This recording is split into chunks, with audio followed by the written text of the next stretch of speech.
Welcome to Strategy Saturday. I'm Charles Carillo. Today we're going to be discussing what is special servicing. Have you always wanted to invest in real estate but didn't have the time, didn't know where to find the deals, couldn't get the funding, and didn't want tenants calling you? Since 2006, I've been buying income-producing properties in great locations that provide us with consistent passive income while we wait for appreciation in the future and take advantage of tax laws while we're waiting. And unlike your financial advisor, we invest alongside our investors in every property we purchase. Check out investwithharborside.com. If you like the idea of investing in real estate, if you like the idea of passive income, partner with us at investwithharborside.com. That's investwithharborside.com. During times of economic distress, like the Great Recession or at the height of the pandemic, the term special servicing regularly makes its way into news headlines. Within the pages of most commercial loan documents, there are two different servicers listed. First is the loan servicer. The loan servicer's role is basically just to collect mortgage payments from the borrower while making sure that the taxes and insurance are paid. That is where their responsibility ends. The second servicer is the special servicer. Now, within those same commercial loan documents, it will state that during the occurrence of certain events, the note is able to be transferred to the special servicer. The special servicer is now able to begin the foreclosure action or renegotiate the loan. Now, what are some of the reasons a loan would be moved into special servicing? Number one would be payment defaults or continuous late payments, unpaid taxes or insurance, impending maturity default. So a maturity default occurs when a borrower fails to pay the lender the balloon payment, the principal balance, which is due at the maturity of the loan. If a borrower takes out a loan, say for 5 years, and fails to refinance and or pay off the balance at the 5-year mark, it would be considered a maturity default. Another reason would be the loss of an anchor tenant. Renovations maybe aren't moving along in a timeline established previously by the borrower. Economic or physical occupancy dropping below a specified percentage.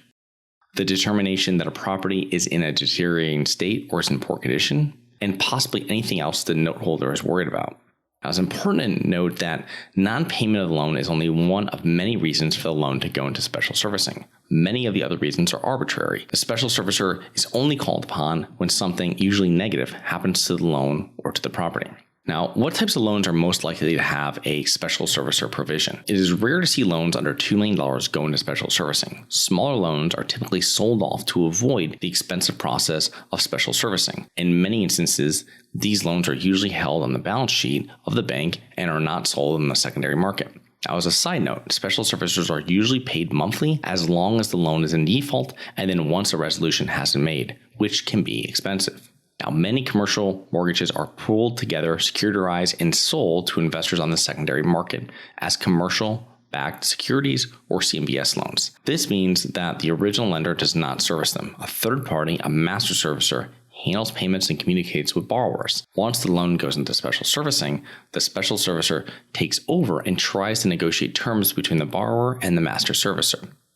Now, just because a loan goes into special servicing does not guarantee that the borrower will lose the property. These talks will start off mainly with negotiations between parties to reach a payout schedule or to modify the loan, bringing the borrower current. If no resolution is made, the process of foreclosure begins. Now, as an investor myself, what worries me most about special servicing is the inspector's opinion on the condition of the property. It is not determined by the original lender, but by a third-party inspector, and it is their opinion that the master servicer will consider. Now, I know an investor from a mastermind, and one of his properties went into special servicing, and he didn't know for months, actually not until after the property was sold. The lender was paid off 100%, and the investors made 20% plus annual returns, but an inspector noted several issues many months before the sale that moved it into special servicing. The reasons included one window that was boarded up during the renovation of that particular unit, and parts of the roofing soffit that were missing. It also listed that the building was dirty and required power washing. So I hope you enjoyed. Please remember to rate, review, subscribe, submit comments and potential show topics at globalinvestorspodcast.com. Look forward to 2 more episodes next week.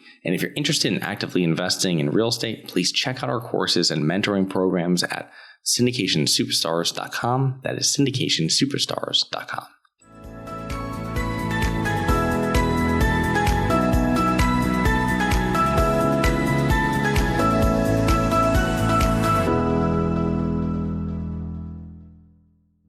Nothing in this episode should be considered specific, personal, or professional advice. Any investment opportunities mentioned on this podcast are limited to accredited investors. Any investments will only be made with proper disclosure, subscription documentation, and are subject to all applicable laws. Please consult an appropriate tax, legal, real estate, financial, or business professional for individualized advice. Opinions of guests are their own. Information is not guaranteed. All investment strategies have the potential for profit or loss. The host is operating on behalf of Syndication Superstars LLC exclusively.